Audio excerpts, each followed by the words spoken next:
Hasta la vista, it's Team Star, the antagonist team of Pokémon Scarlet and Violet. Recently, the official Pokémon website had a huge update, which included nice key art for the Team Star bosses. Seeing as I haven't really talked about this group at all, I figured this was the perfect time. Starting off with the grunts, they're pretty basic. Clearly they're students at the academy, but are wearing their uniforms pretty loose, with suspenders hanging at the side. They have custom Team Star neckties, helmets, and goggles to match. Their overall vibe is meant to be the delinquent student who wears a school uniform but not as plainly as intended. They're meant to show they still have some ties to the academy while being distinctly different from the other students that you would meet, and it works pretty well. But once we get into the bosses, they do not follow this exact same sense of style. Each of them customizes their outfits so much that they start to look like, well, Pokemon characters. First off is Giacomo, the boss of Team Star's Dark Crew Second Squad. Funny thing is, apparently his Japanese name is Piña, which means pineapple in Spanish, and I can definitely see that. His yellow vest and spiked hair give him that appearance. Though his vest is a different color depending on which version of the game you play, but the official art shows him in yellow, so I feel like that's what they were going for. His spiked hair could also be meant to mirror his ace Pokemon, a Pawniard in the main story and its final evolution King Gambit during the rematch. Actually, a lot of his Pokemon have a pretty edgy look, and it's kind of cool how it all works together. For someone with so many colors in his design, they all mesh well. It keeps the core of black, white, and yellow, while the rainbow features are meant to show his DJ talents. Of course, if you couldn't already tell from the laptop with a Team Star decal and the Pokeball headphones. I know they sell Pokemon headphones, it's an obvious product, but like I need these exact ones, they look so good. His face also has what we would expect of a Dark-type trainer: angled eyebrows, shadowed eyes, and a devious grin.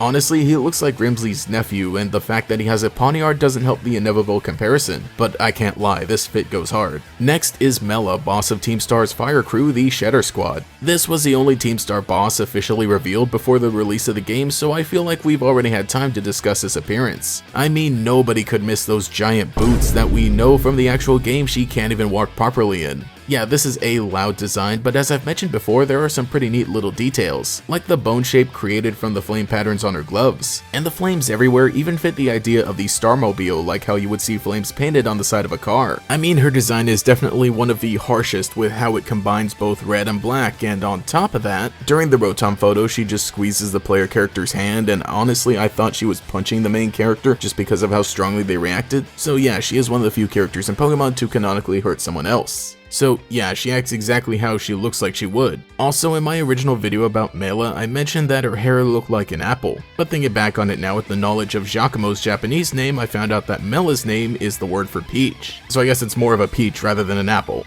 And in fact, all of the Team Star bosses' Japanese names come from fruit or some kind of plant. This isn't abnormal for Pokemon characters, in fact it's a pretty common naming convention. I just thought it was worth mentioning for Giacomo and Mella because of how their color schemes relate to their names more so. It's a nice look, and while I'll defend the boots, I admit they could have been a size smaller. Compared to how well put together everyone else in Team Star looks, she comes off as kinda goofy. Up next is Atticus, the boss of Team Star's Poison Crew, the Navi Squad. I'm not sure if it's pronounced Navi or Navi, but either way, Oil Nati Kamie. Talk about drip, because his outfit looks like it's literally dripping toxic sludge. Perfect. Great to see both the colors emblematic of poison types, green and purple, come together. We've seen this more recently with Clara, who also had the drip designs, but it's in full force with Atticus. And after all these years, Ninja are still poison type trainers, though the fact that he isn't just cosplaying and is said to actually be descended from Ninja really gets me thinking about the possible connections. Anyway, this outfit's color is also cool because despite looking so bright against a white backdrop, if he were standing in the tag tree thicket, he would blend right in. Though his pants are a different color depending on the version of the game, his official art shows him in violet pants because that works better. You would swear it was the intended color from the start, and no wonder he's got the best drip out of everyone. He was even the one who designed all the modified uniforms. Best character candidate right here. Now we have Ortega, the boss of Team Star's Fairy Crew, the Rubok Squad. Truthfully, I think Ortega somehow looks a little bland in his 2D art, which is weird because he actually looks really good in 3D. Maybe just one of those designs that works better in one medium rather than the other. Regardless, he has the fairy look through and through. There's even a nice little motif with wings on his bow tie and the top of the staff he holds. Wait, it's Navi!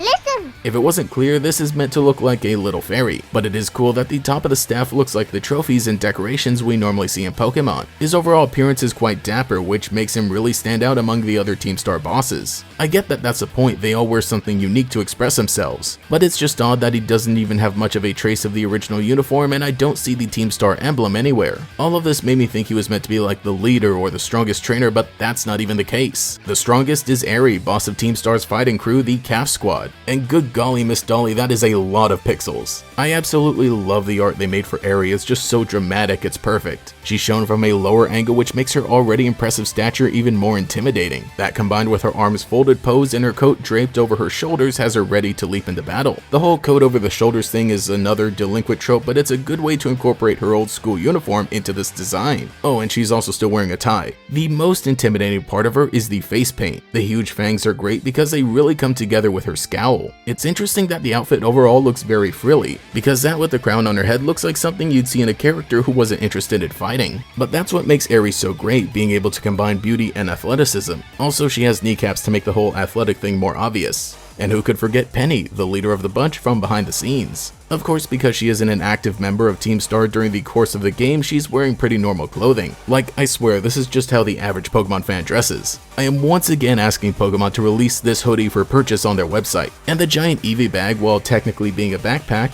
still makes her look like someone who's more comfortable with being at home. And that's appropriate as she's the expert hacker of the region, crippling the economy by stealing all of Gita's league points. Oh, but also the giant backpack works as some good contrast to emphasize her as being small and shy. Her hair being both red and blue is probably a callback to Pokemon Red and Blue or even the Nintendo Switch's Joy-Cons, but it could also be a way to have her design fit in both Scarlet and Violet because she doesn't wear anything of the typical school uniform, and I assume the plus and minus symbols on her leggings are meant to make her look nerdy, you know, because she's a computer whiz. But they also remind me of plus on mine, and so there's that. I think with Penny being so small and normally dressed, she stands out among the Team Star bosses, which makes the reveal of her being Cassiopeia even more surprising, at least to the characters and not the players who saw it coming a mile away. I'm just wondering if we're going to start grouping her with the other team leaders of the franchise. And so those have been the members of Team Star. I thought the storyline was interesting, but honestly the bosses themselves stole the show. Even though most of them incorporate some element of the school uniform in their design, I like how they weren't held back by it and were able to be themselves because, like I said, some of these designs go hard.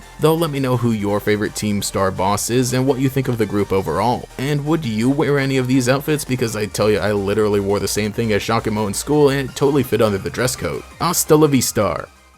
Thank you to every channel member for your continued support, especially the great Gators, Justin, Cosmo Zero, Michaela, Mr. Pig Puncher, Phantom Pyro, Quago, Volity, and Pastel Blood. If you would like to support, get your name shouted out here as well as access to emotes and comments and live streams and maybe sometimes early videos, you can become a channel member today. You can also follow me on Twitter for more memes. But anyway, this has been GatorEX, and I'll catch you all later.